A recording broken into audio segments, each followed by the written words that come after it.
Pada Sabtu lepas, Perdana Menteri Malaysia Datuk Seri Ismail Sabri Yaakob dalam ucapan di sebuah perhimpunan politik telah mengumumkan bahawasanya kerajaan memutuskan untuk membekukan akaun bank bekas suami sekiranya ingkar perintah mahkamah dalam membayar nafkah kepada bekas isteri dan juga anak-anak. Keputusan ini disambut baik oleh lebih daripada 6,341 ibu tunggal yang diceraikan dan diabaikan nafkah untuk dirinya termasuk kepada anak-anak. Ini adalah statistik yang dikeluarkan oleh Bahagian Sokongan Keluarga Jabatan Kehakiman Syariah Malaysia setakat 2017 hingga penghujung 2021.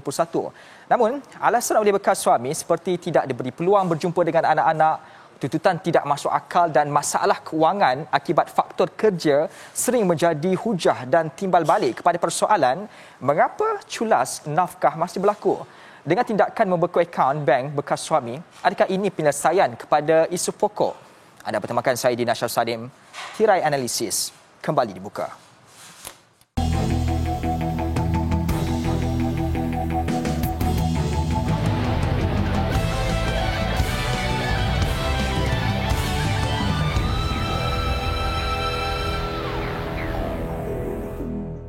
Assalamualaikum dan salam sejahtera. Beku akaun hak bekas pasangan terbela. Dua individu sudah pun bersedia bersama dengan saya waktu ketika ini. Di studio saya bersama dengan Tuan Musa Awang, Presiden Peguam Syari'i Malaysia, juga secara dalam talian saya bersama dengan Yang Mulia AR Hajah Nur Aini Jufri, Presiden Majlis Pertubuhan Ibu Tunggal Malaysia. Assalamualaikum kedua-duanya. Selamat datang ke Analisis. Waalaikumsalam.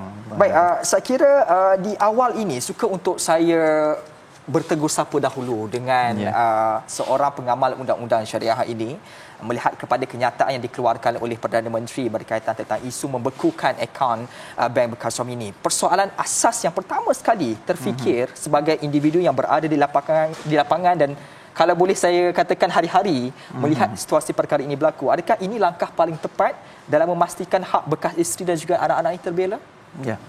Secara ringkasnya, Dini dan juga para penonton pada petang ni, bila pengumuman dibuat oleh Yang Berhormat Perdana Menteri berkenaan dengan dia sebenarnya dalam undang-undang dia tak ada perkataan membekukan akaun, dia guna perkataan lain lah. Tapi kita fahamlah, maksudnya kalau katakan dah ada perintah mahkamah, kemudian untuk suami itu membayar satu jumlah kadar yang tertentu, tiba-tiba dia tak bayar, dan apa yang perlu dibuat sampai satu keadaan tu di mana tidak ada cara lain yang boleh dibuat, timbullah cadangan untuk membekukan akaun itu. Sebab kalau kita bagi saya ini satu perkara yang satu cadangan yang tepat dan mungkin boleh menyelesaikan isu keculasan ataupun pengabaian nafkah oleh bekas suami ini terutama kepada anak-anak. Walaupun dah dikeluarkan perintah, walaupun dah diarahkan oleh mahkamah, tapi masih berlaku. Sebenarnya bila perkara ini dibawa ke mahkamah berkenaan dengan tuntutan nafkah ni, memang dah ada dalam peruntukan undang-undang pun. Maksudnya dari segi pelaksanaan tu, salah satu cara untuk melaksanakan pembayaran nafkah ini boleh dibuat dengan cara menahan harta alih yang berada dalam milikan ataupun kawalan pihak ketiga. So inilah maksudnya.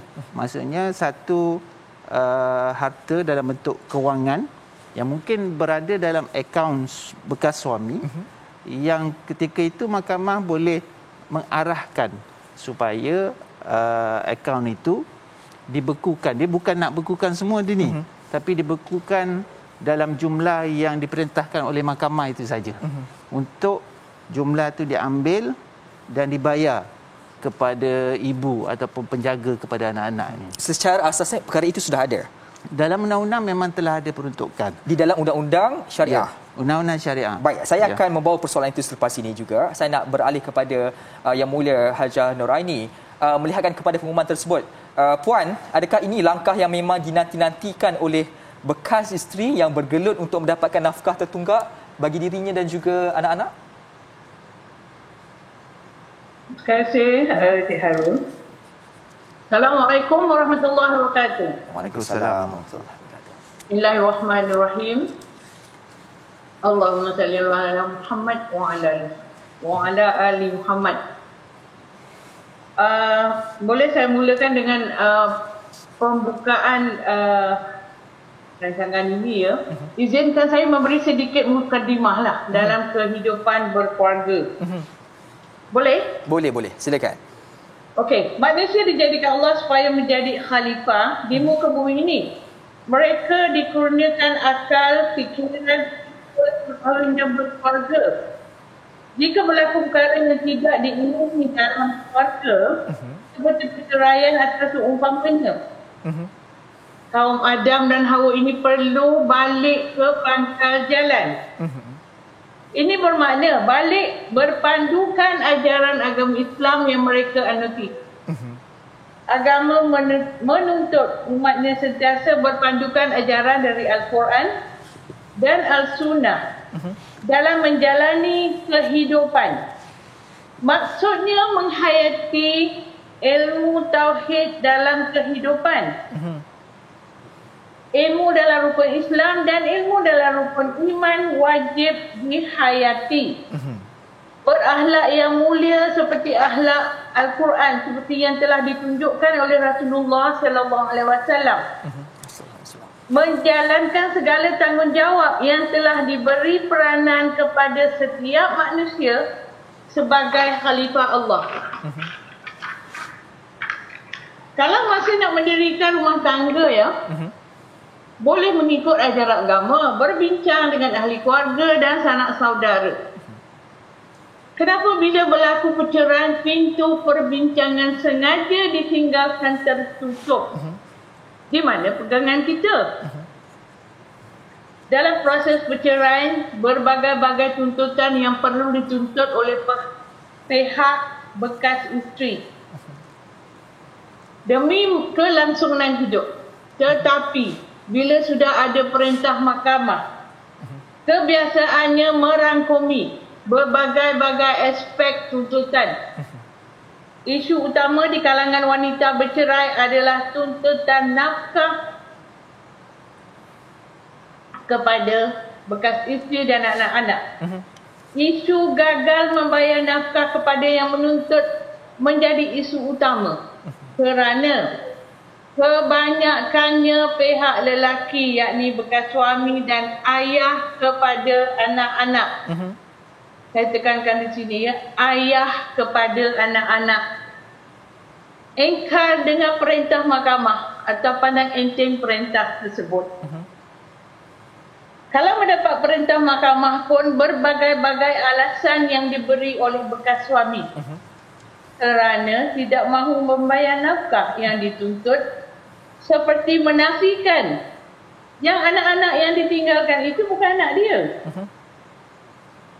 Isu ini menjadi keutamaan kerana bekas isteri perlu dan wajib menyara kehidupan anak-anak yang ditinggalkan tanpa nafkah dari bekas suami. Sejenak selepas diceraikan, ibu dan anak-anak perlu meneruskan aktiviti-aktiviti kehidupan seharian. Seperti makan minum, kalau ada bayi, perlu susu, perlu pakaian, bersekolah dan lain-lain aktiviti. Sekiranya tidak dapat nafkah seperti yang dituntut, dari mana si ibu hendak mendapatkan sumber keuangan? Ini para suami atau bekas suami kena fikir ya ini. Kita dibagi akal untuk berfikir. Ini untuk menyara diri dan anak-anaknya.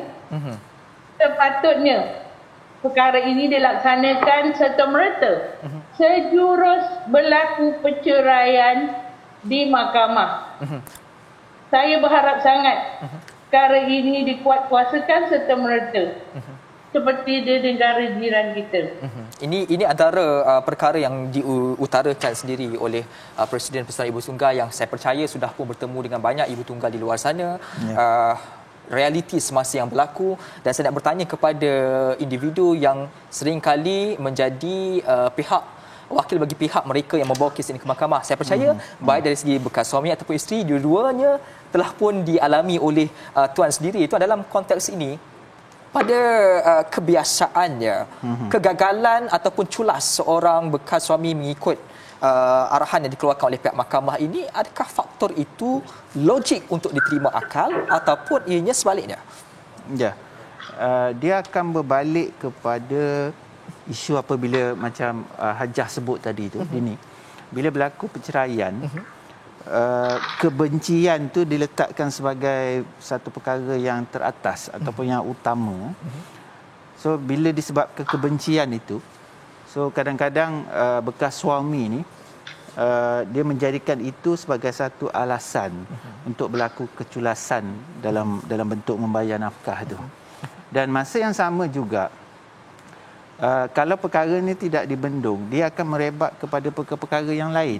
Contoh macam bekas isteri tu tadi, Dini, bila katakan si bapa tu, bekas suami tidak membayar nafkah anak, dia akan gunakan faktor itu sebagai alasan untuk dia tidak memberikan kebenaran kepada ayah tu berjumpa dengan anak-anak. So ini akan menjadi satu pertikaian yang boleh menjadikan daripada benda yang kecil dia akan jadi besar. Berlaku pergaduhan, perebutan dan anak-anak, dan puncanya hanya disebabkan nafkah itu saja. Dan kadang-kadang saya pun tak faham kenapa bila berlaku perceraian nafkah itu menjadi satu isu yang besar. Sedangkan dalam tempoh perkahwinan, pihak-pihak boleh bersekali, bersama-sama membesarkan anak-anak, termasuklah juga sama-sama menanggung nafkah untuk anak-anak. Kadang-kadang bila suami tak cukup dalam bentuk kewangan, isteri akan tampung. Sepatutnya bila berlaku perceraian, perkara yang sama perlu berlaku. Perlu berterusan sebagaimana yang dalam tempoh perkahwinan mereka. Tapi ini tak berlaku bila berlaku perceraian. Adakah barangkali disebabkan kerana jumlah nilai yang diperintahkan itu tidak logik untuk dibebankan kepada satu individu? Jumlah itu sebenarnya kalau dibawa ke mahkamah, mahkamah akan melihat kepada mahkamah akan melihat kepada keperluan anak-anak itu mengikut keadaan semasa, keadaan setempat. Contohnya kos kehidupan untuk menampung kehidupan di Lembah Kelang misalnya tak sama dengan di Sungai Petani Kedah, dan tak sama juga di Gua Musang Kelantan. So jumlah itu berdasarkan kepada keperluan anak, dan mahkamah juga akan melihat kepada kemampuan suami tadi untuk bayar. Kalau katakan gaji suami itu 3,000 sebulan, kalau katakan bekas isteri menuntut nafkah 2,500, hanya tinggal 500 untuk belanja dia sendiri. So itu satu jumlah yang tidak munasabah lah. Tapi perkara itu akan diputuskan oleh mahkamah dengan melihat kepada dua faktor itu tadi, iaitu keperluan anak dan juga kemampuan suami untuk membayar jumlah yang dituntut. Ya.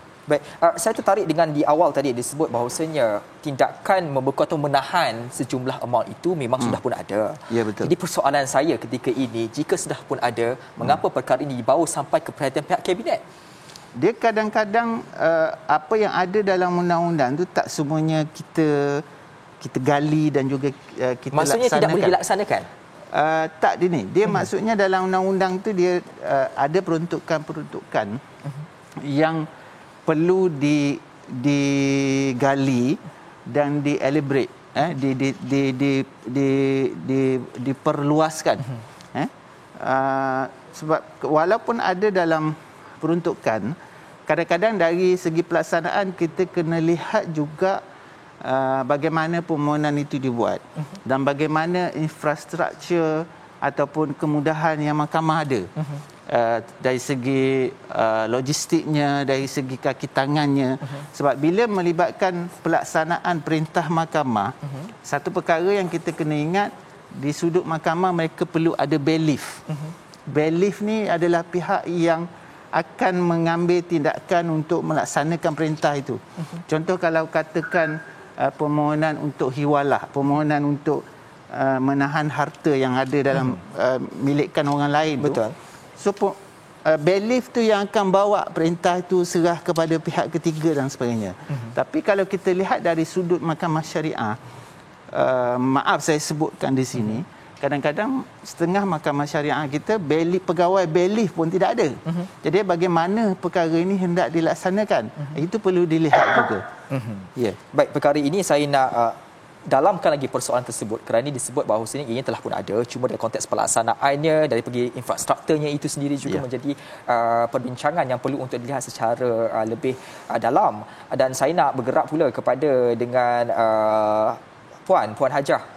Kalau kita melihat kembali bagaimana keadaan situasi semasa bila mana keputusan ataupun diumumkan bahawasanya wanita itu, bukan suami itu akan dibekukan akaunnya, daripada konteks sudut wanita sendiri dalam konteks ini, adakah wanita yang ataupun bekas-bekas isteri ini secara kiranya mereka ini berpandangan bahawasanya tindakan yang diambil itu merupakan satu isu tuntas bagi menyelesaikan masalah yang dialami selama ini? Okey, terima kasih. Khairul. Seperti yang dinyatakan oleh Tuan Musa tadi perintah mahkamah telah diberi, kadang-kadang tak ada orang yang menyampaikan perintah mahkamah tersebut kepada pihak ketiga. Kadang-kadang di mahkamah tu mahkamah boleh tanya bekas isteri, perintah mahkamah dah beri pada suami pula dah. Fikirkan bukanlah tanggungjawab bekas isteri untuk menyampaikan perintah mahkamah tersebut. Tapi dari situ kita kena tengok sejauh mana bekas isteri mengambil peduli tentang hak nafkah terhadap dirinya dan anak-anak melalui perintah mahkamah. Hak nafkah adalah satu perkara yang menjadi milik bekas isteri dan anak-anak. Adalah tidak bijak jika nafkah yang telah diberikan terutamanya dalam perintah mahkamah tidak dipedulikan. Kebanyakannya bekas isteri akan menuntut hak nafkah ini di mahkamah kerana di sinilah satu-satunya saluran yang boleh didengar dan diharap dapat tuntutan-tuntutan tersebut walaupun beberapa pun jumlahnya. Bekas isteri akan membuat perkiraan, biasanya berdasarkan makanan yang biasa dimakan olehnya dan anak-anak panjang mereka berkeluarga. Jadi contohnya dia ambil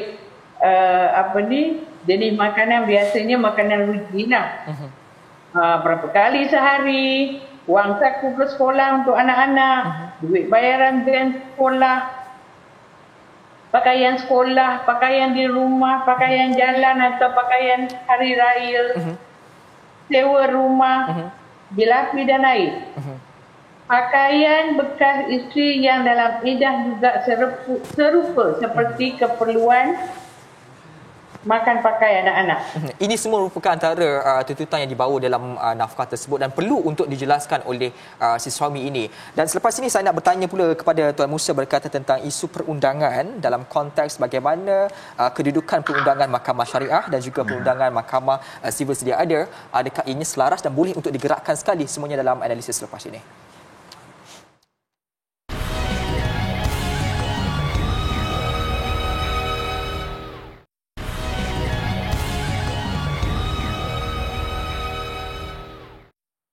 Kembali semula dalam analisis, kita masih lagi berbicara soal beku akaun hak bekas pasangan terbela. Jadi persoalan ini saya tujukan pula kepada Tuan Musa. Tuan Musa, kalau saya lihat kembali bagaimana dalam jadual ke-11, Akta Perkhidmatan Kewangan 2013, Akta Perkhidmatan Kewangan Islam 2013 dan Akta Institusi Kewangan Pembangunan 2002 dan juga beberapa enactment tata cara mal.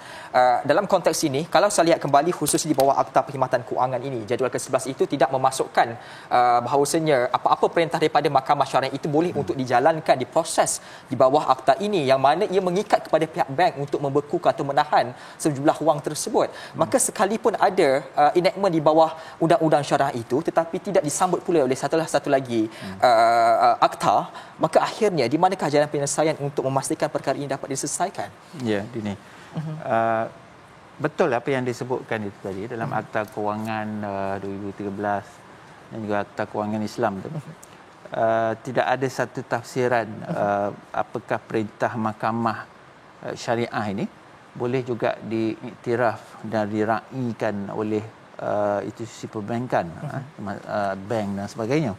So bila ada satu perintah daripada Mahkamah Syariah untuk dibekukan akaun, misalnya dibuat penahanan akaun dan dihantar kepada bank, adakah mereka boleh patuh terhadap perintah itu? Kalau mengikut akta itu, maksudnya tidak ada satu tafsiran yang diberikan. Dan ini perlu kepada satu pindaan. So, mana yang kita buat sebelum ni dalam NLC, National Land Code, yang mana kita dah elaborate, kita dah perbesarkan tafsiran mahkamah itu, termasuk mahkamah syariah. So, apa-apa perintah daripada mahkamah syariah berkenaan dengan hal ehwal tanah, maka pihak pejabat tanah, galian dan sebagainya perlu raikan, perlu terikat dengan perintah yang dikeluarkan tu. So perkara yang sama perlu juga dilakukan, perlu dibuat dengan ini pihak yang berkenaan lah, kerajaan dan sebagainya, melalui Jabatan Perdana Menteri, hal ehwal undang-undang, untuk mencadangkan pindaan kepada Akta Kewangan dan juga Akta Kewangan Islam itu tadi, supaya diperluaskan tafsiran kepada perkataan perintah mahkamah itu, termasuk perintah daripada mahkamah syariah. So dengan cara itu barulah apa-apa perintah berkenaan dengan penahanan ataupun pembekuan akaun ini boleh dilaksanakan. Kalau tak, dia akan jadi kata orang patah balik benda yang sama kan. Ulang alik tak boleh nak dilaksanakan juga. Itu yang perlu dilihat oleh pihak yang berkenaan, agensi-agensi yang berkenaan, supaya mencadangkan pindaan itu dibuat. Dan akta ini perlu dipinda dalam parlimen lah, kerana melibatkan dalam Dewan Rakyat dan juga Dewan Negara. Dan tak perlu dia perlu pada simple majority saja. Dia tak perlu kepada 2/3. Baik, Puan, berbekalkan kepada maklumat diberikan oleh Tuan Musa sebentar tadi, sekalipun ada pindaan dilakukan untuk meminda semula beberapa perkara klausa dalam Akta Perkhidmatan Kewangan ini bagi membolehkan perintah di Mahkamah Syariah itu dilakukan. Cuma sekalipun pindaan itu berlaku, ada satu perkara yang menjadi tanda tanya kepada saya melalui jawapan Tuan Musa, iaitu tentang fasiliti di peringkat Mahkamah Syariah ini. Bagaimana tidak ada pegawai yang diletakkan bagi menguruskan atau bailiff itu dilakukan. Dalam konteks ini, adakah Puan melihat akan berjalan dengan baik seperti yang diharapkan bagi memastikan supaya pembukuan ataupun penahanan wang bekas itu dapat dilakukan sekiranya perkara disebut tadi tidak dibawa bersama untuk diselesaikan?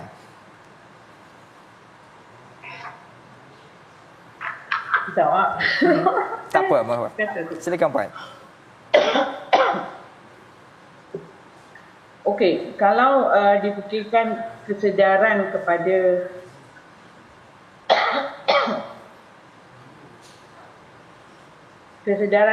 bekas isteri yang diceraikan, mereka ni biasanya lah. Mereka ambil peduli. Itu dalam perbincangan dengan suami. Tak apa Puan, ambil masa sedikit.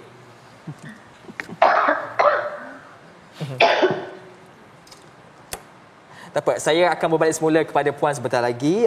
Tuan Musa, kalau saya lihat kembali sendiri, beberapa prosedur lain boleh dilakukan oleh Mahkamah Syariah. Antaranya, kaedah dilakukan oleh seperti permohonan atas petition itu sendiri dengan cara melalui sita jual.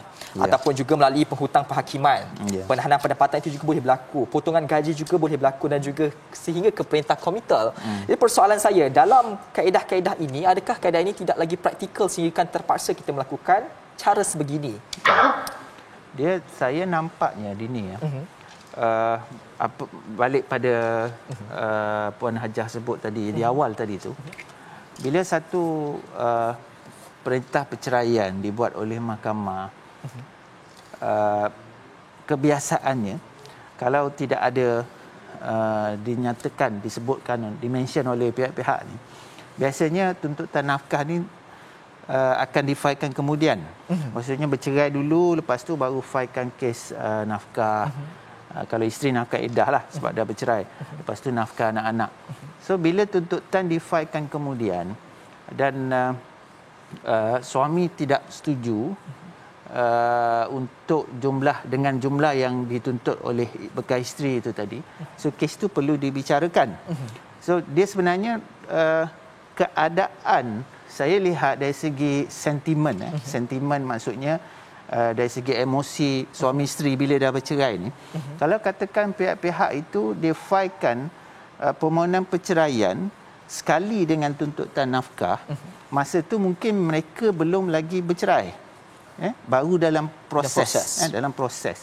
So bila dalam proses, kadang-kadang perkara-perkara asas itu tadi, nafkah dan sebagainya boleh diselesaikan. Sebab kalau katakan dalam keadaan pihak-pihak telah pun bersetuju untuk bercerai, so mereka boleh buat satu rangkuman sekali bagaimana untuk bayaran nafkah, edah, nafkah anak-anak dan sebagainya, dan diperintahkan sekali pada ketika itu. Tapi kalau kita lihat keadaan yang kedua tu tadi, bila dah berlaku perceraian, lepas tu baru nak buat tuntutan, pada ketika itu kadang-kadang dia dah ambil masa 3-4 bulan selepas berlaku perceraian.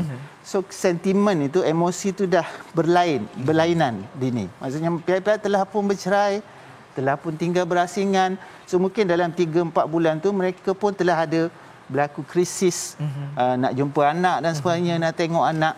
So emosi ini dibawa ke mahkamah. Sebab tu kes tuntutan nafkah itu kadang-kadang suami dia boleh je bayar jumlah yang dituntut. Tapi sebab ada perasaan marah dengan apa yang berlaku, so dia tak setuju untuk bayar dengan jumlah yang dituntut. Bila tak setuju, mahkamah kena bicara. Kena kemukakan keterangan, kena bawa dokumen dan sebagainya. Betul. Bawa saksi nak mengukuhkan tuntutan tu. Dan itu sebab itulah kalau kita lihat kebanyakan, saya tak kata semua, kebanyakan kes-kes perbicaraan berkenaan dengan nafkah anak-anak ini, kalau tidak ada persetujuan, dia akan makan masa. Sebab dia akan makan masa. Satu, biasanya bila isteri mohon nafkah anak-anak, dia terpaksa kepilkan sekali dokumen, resit-resit dan sebagainya.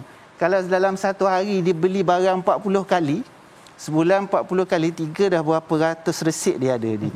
So bila pergi kepada perbicaraan, cross examine dan sebagainya, setiap satu resit tu akan ditanya. 120 resit ataupun 1,200 resit tu akan disoal. So dia akan mengambil masa yang lama nak habiskan satu banda dokumen tu. Sebab itulah kes tuntutan nafkah anak ini, dia akan mengambil kadang-kadang boleh sampai ke 2 tahun, 3 tahun dan sebagainya. Itu realiti yang berlaku bila ada tuntutan nafkah di dalam mahkamah. Cuma saya nak bertanya di awal itu, boleh atau tidak sebenarnya tuntutan nafkah itu dijalankan, dipohon dalam petition tersebut ketika petition perceraian dilakukan? Itu yang dinyatakan pada hari Rabu yang lepas oleh Yang Amat Perdana Menteri. Kerajaan mencadangkan supaya tuntutan perceraian itu disekalikan dengan tuntutan nafkah anak-anak. Buat masa ini masih lagi tidak dibenarkan kaedah begitu? Bukan tidak dibenarkan, maksudnya dari segi amalan kita. Tapi saya dah lihat balik peruntukan undang-undang, sebenarnya boleh dilakukan. Boleh dilakukan. Baik, saya kembali semula kepada Puan Hajar. Puan Hajar, sebentar tadi saya bertanyakan berkaitan tentang pindaan yang dilakukan itu satu tindakan yang baik. Walau bagaimanapun, sekiranya pindaan itu dilakukan, tetapi isu berkaitan fasiliti di peringkat mahkamah syariah itu tidak dilakukan juga, adakah Puan optimis terhadap inisiatif yang akan dilakukan ini?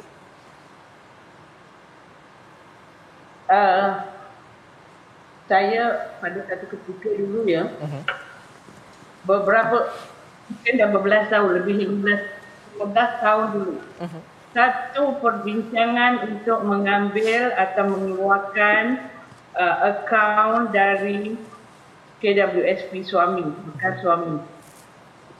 Seperti yang Tuan Musa cakap, banyaklah pihak-pihak yang sepatutnya mengambil tindakan untuk meminda undang-undang, dari segi keuangan, perbankan, dekat di KWSP. Tapi hingga kini apa jadi? Tak ada apa pun. Jadi saya mengharapkan dan penuh harapan supaya akaun suami walaupun tidak dibutuhkan keseluruhannya, saya inginkan supaya dibekukan sebahagian untuk memberi nafkah kepada bekas isteri dan anak-anak. Kerana dalam perbincangan bekas suami dan isteri, mereka biasanya di peringkat perbincangan, bekas suami tidak akan menurut permintaan bekas isteri ke atas tuntutan nafkah kepada bekas isteri dan anak seperti yang Tuan Musa cakap tadi itu. Dia amalan di mahkamah syariah biasanya dia peringkat cerai dulu, baru tuntutan nafkah hadanah dibuat. So ada beberapa kes yang saya ikuti. Suami tidak mahu menceraikan isteri dan mengugut tak akan menceraikan, melainkan gugurkan tuntutan nafkah hadanah itu untuk dia dan anak-anak. Itu macam nampak zalim lah.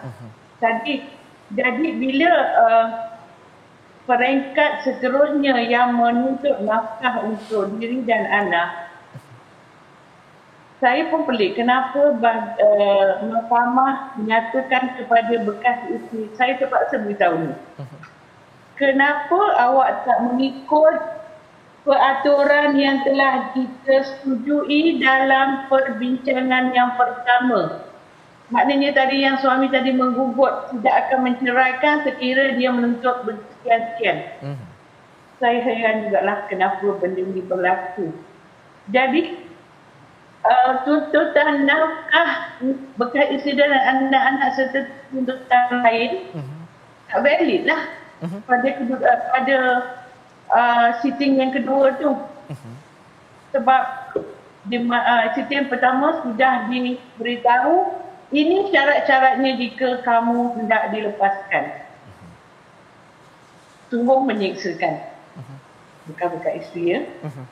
Baik, ini satu cerita yang menarik untuk didengar dan saya nak bertanya kepada Tuan Musa, bila mana disebut tadi apabila tuntutan dan juga perceraian itu dilakukan, difailkan sekali, maka timbul pula cerita yang lain. Dalam masa yang sama juga saya nak melihat bagaimanakah adakah soal tanggungan itu hanya disyaratkan kepada bekas suami semata-mata ataupun waris dan tanggungannya. Semuanya dalam analisis selepas ini. Jangan ke mana-mana.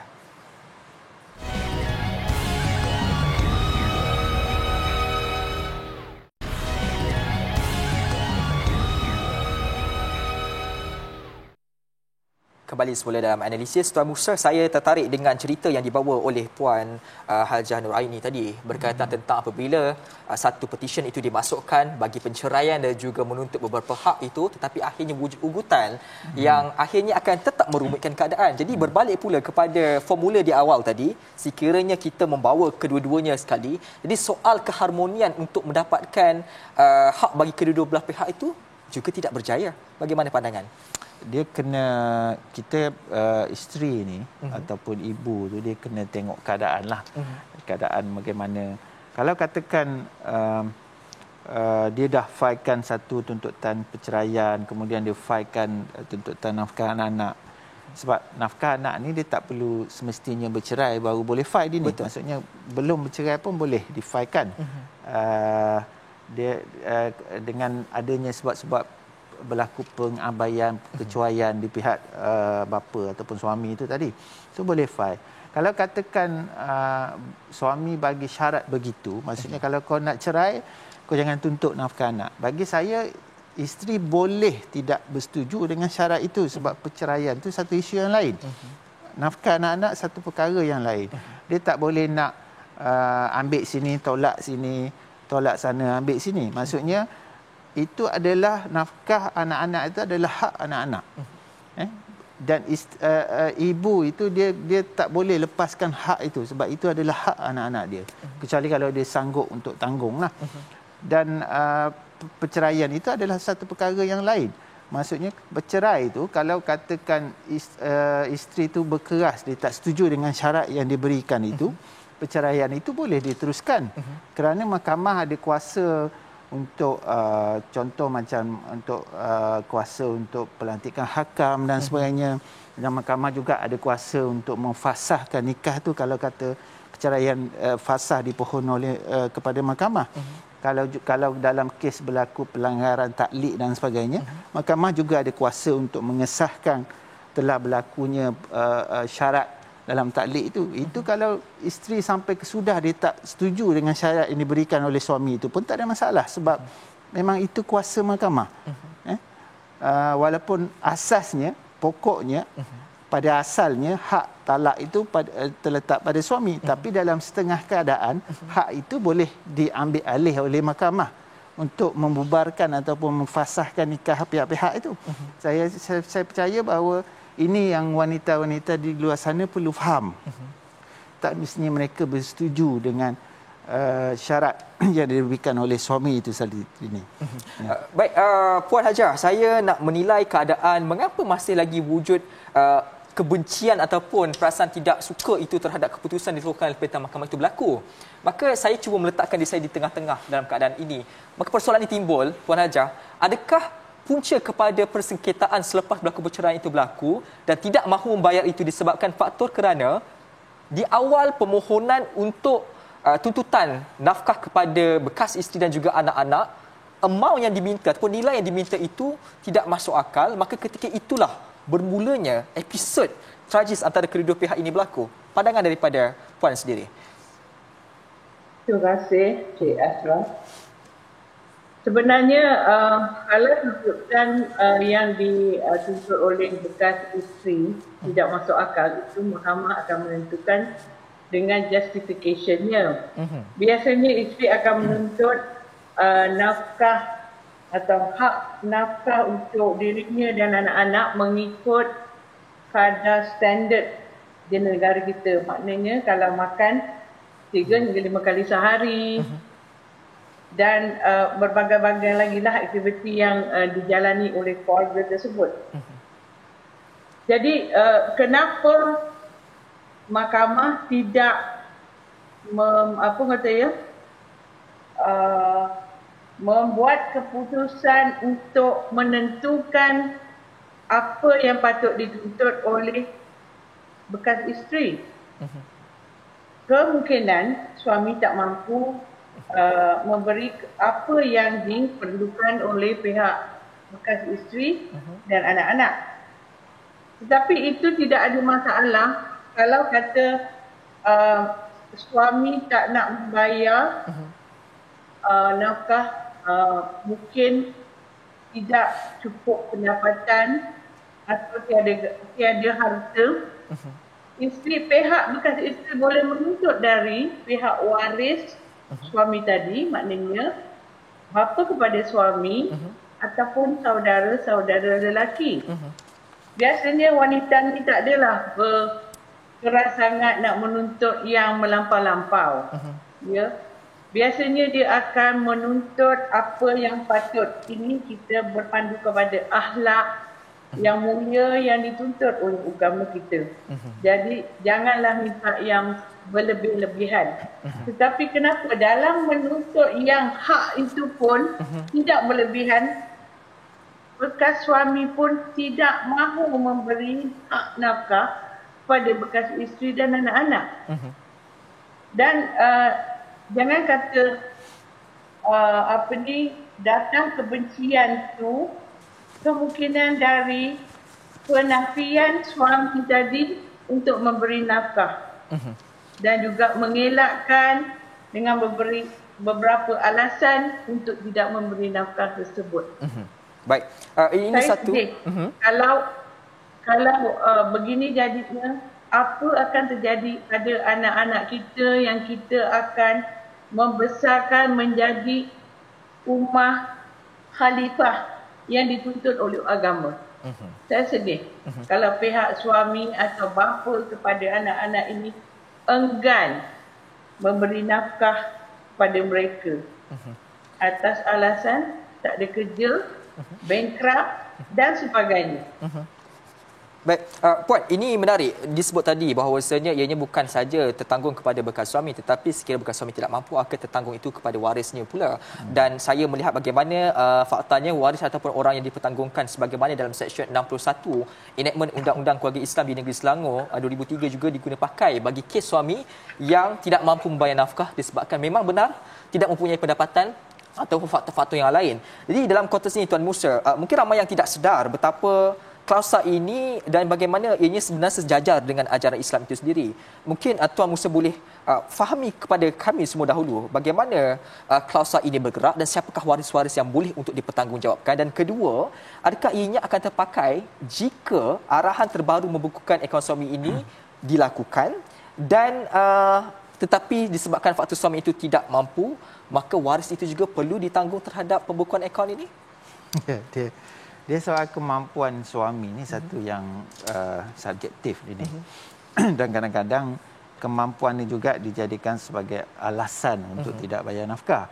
Kalau kita lihat Seksyen 72 Enactment ataupun Akta Undang-Undang Keluarga Islam tu, dia very clear. Maksudnya dalam keadaan di mana kalau katakan bapa kanak-kanak itu mati, yang pertama mati, meninggal dunia, atau tempat di mana tidak diketahui, tak hilang, raib, pergi ke laut ke, tak balik-balik ke kan, tak tahu di mana, mayat pun tak jumpa, ataupun jika bapa itu tidak berupaya untuk menanggung nafkah mereka. So dalam 3 keadaan itu, mahkamah boleh arahkan, perintahkan orang lain yang menjadi kewajipannya berdasarkan kepada hukum syarak.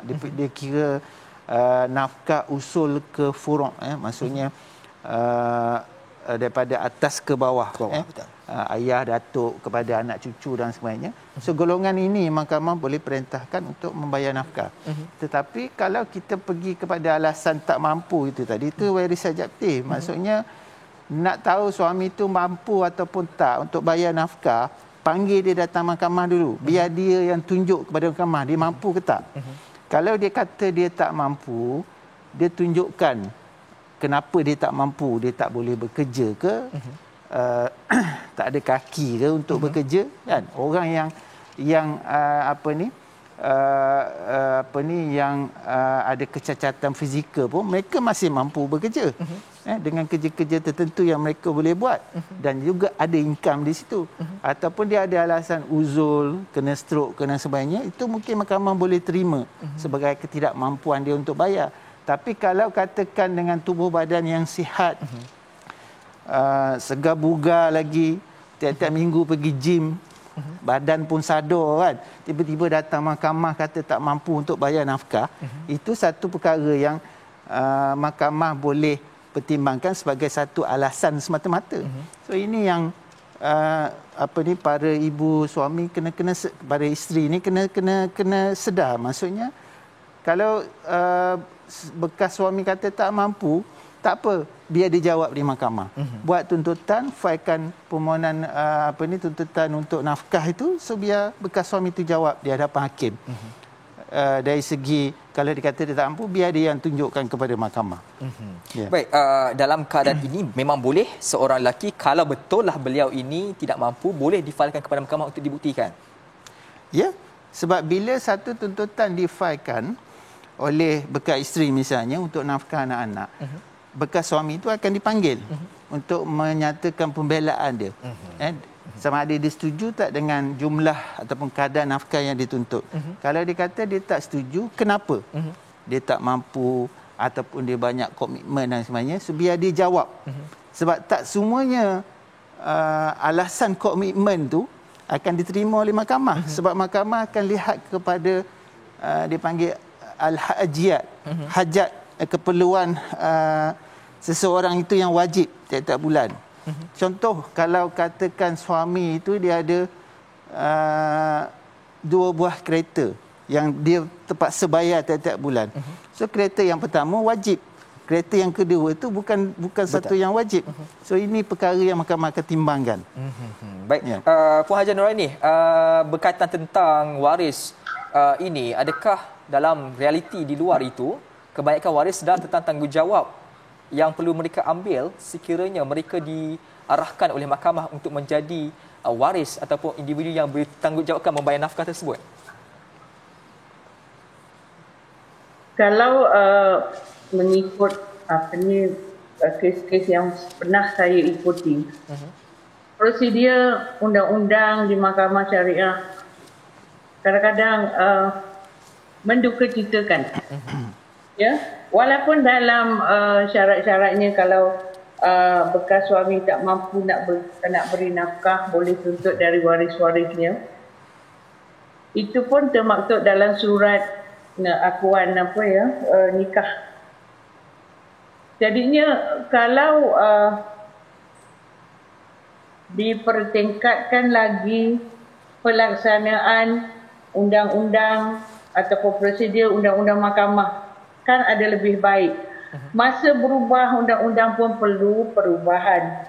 Ada tadilah amalannya mengikut kehendak dan keperluan persekitaran dan juga perlu dipertingkatkan.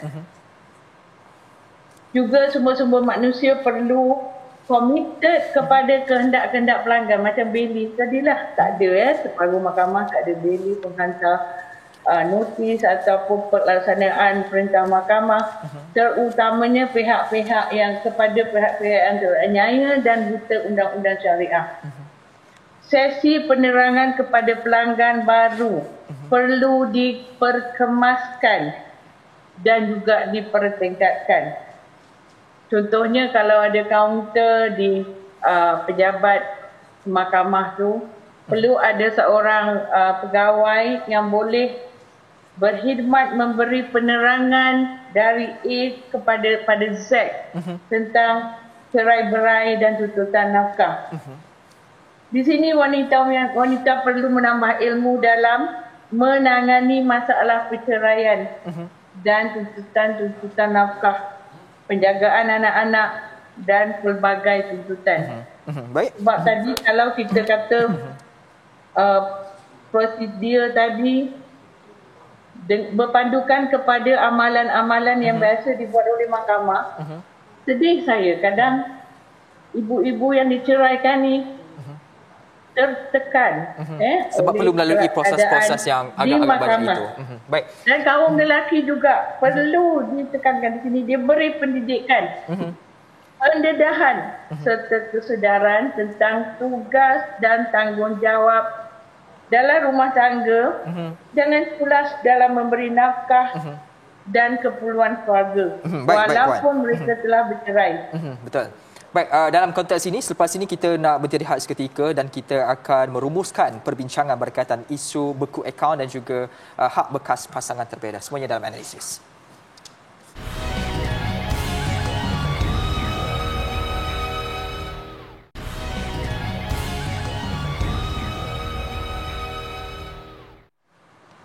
Kembali semula dalam analisis, kita sudah pun berada penghujung rancangan dan saya nak bertanya soalan ini kepada dua-dua ahli panel. Kalau saya lihat kembali bagaimana Datuk Dr. Muhammad Naim Mokhtar, Ketua Pengarah Jabatan Kehakiman Syariah Malaysia menyebut bahawasanya tidak mahir tentang prosedur tuntutan dan juga kekurangan bukti menyebabkan ada antara bekas isteri mengambil keputusan untuk tidak membuat sebarang tuntutan nafkah di mahkamah. Jadi persoalan ini saya ajukan kepada kedua-duanya melihatkan kepada realiti perkara ini. Jadi apakah yang perlu sebenarnya dilakukan oleh wanita-wanita di luar sana juga kepada para lelaki yang merupakan bekas suami bagi memastikan supaya isu nafkah ini perlu ada titik pertemuan kerana di akhirnya yang mahu kita pastikan itu terbela adalah anak-anak. Dimulakan dulu dengan Tuan Musa. Okay, terima kasih Dini. Dia sebenarnya apa yang disebutkan oleh Datuk Ketua Pengarah di KSM tu mungkin ada kebenarannya sebab bila melibatkan isu tuntutan mahkamah ni, dia lebih kepada prosedur. Prosedur undang-undang yang bila kita baca tu, saya sendiri pun kadang-kadang tak faham. Saya baca kan. So kalau public ataupun orang awam tu, maksudnya bila dibaca tu lagilah tak faham. Betul. So kena dapatkan penerangan yang betul daripada pihak-pihak yang berkenaan, boleh dapatkan nasihat peguam syar'i. Kita pun ada peguam syar'i ni pun ada banyak agensi, kalau yang swasta ataupun kita ada daripada Jabatan Bantuan Guaman dan kita juga ada daripada kalau di bawah Majlis Peguam tu kita ada LAC, Legal Aid Center, dan baru-baru ni kerajaan dah announcekan penubuhan Pusat Bantuan Guaman Syar'i yang tu di bawah Persatuan Peguam Syar'i, di bawah PJSM. Bagus bantuan guaman syar'i. So dapatkan nasihat daripada agensi-agensi ini untuk mendapat penjelasan yang betul. Supaya bila kita, dia macam nak guna pistol untuk tembak burung lah Dini kan. Kita kena gunakan pistol yang betul, peluru yang betul supaya tembakan kita menepati sasaran. Kita dapat apa yang kita nak. Kadang-kadang kita salah guna senjata, salah guna peluru, so tembakan tu sesasar. Dia pergi kepada lain. Seperti yang diinginkan. Baik, seringkas saja, lebih kurang 1 minit. Puan Hajah, silakan. Okey, mereka ibu-ibu yang diceraikan tu, mereka cuba dan mencuba demi menyara dan membesarkan anak-anak. Mereka ingin menunjukkan semangat perjuangan hak mereka dan hak anak-anak supaya satu hari akan terbit pelangi. Pihak yang patut menghuraikan permasalahan berkaitan dengan akaun, walaupun yang saya sebut tadi KWSP, pembekuan akaun, perbankan, juga institusi-institusi yang berkuasa dapat merealisasikan harapan ibu dan anak-anak yang tidak dinafkah oleh bekas suami. Moga-moga dengan barakah keluarga Malaysia dapatlah kita hidup dengan adil, aman, seksama. Amin ya rabbal alamin. Tetapi saya ingin menambah. Sejujurnya kami NGO dan juga ibu-ibu yang diceraikan, walaupun begitu kami masih kami berasa bosan, penat. Walaupun begitu, kami menaruh harapan yang tinggi kepada pihak-pihak berkuasa mahkamah, juga kerajaan, pihak-pihak yang berkaitan, kerana kita dari keluarga Malaysia yang perlukan sokongan dari semua bangsa. Baik, terima kasih di atas perfikiran diberikan oleh kedua-dua panel, iaitu Tuan Musa Awang, Presiden Peguam Syariah Malaysia, juga terima kasih kepada Yang Mulia Ir Hajah Nur Aini Jufri, Presiden Majlis Pertubuhan Ibu Tunggal Malaysia, atas perfikiran telah pun diberikan dalam 60 minit bersama dengan analisis. Baiklah saudara, isu nafkah ini kepada isteri dan juga anak-anak adalah janji yang tidak boleh diabaikan. Malahan, kalam Tuhan dalam surah Al-Baqarah ayat 223 yang mafhumnya menyebut dan menjadi kewajipan ke atas seorang bapa itu untuk menyediakan rezeki untuk mereka dan juga pakaian mereka dengan cara yang makruf. Dan bagi nafkah anak pula, sesiapa pun yang dipertanggungjawabkan oleh mahkamah, maka ia mesti dilaksanakan perintah tersebut. Apabila perintah tersebut tidak dipatuhi dan pembayaran tidak dilaksanakan, maka ia akan dianggap sebagai hutang, dan hutang tersebut juga harus dibayar walaupun selepas orang yang berhutang berkenaan meninggal dunia. Buat pasangan suami dan isteri, perkawinan itu hadir bukan semata-mata dengan kebahagiaan, tetapi bebanan yang dipertanggungjawabkan. Saya Dina Ashraf Salim menutup kiraan analisis minggu ini. Selamat petang Malaysia.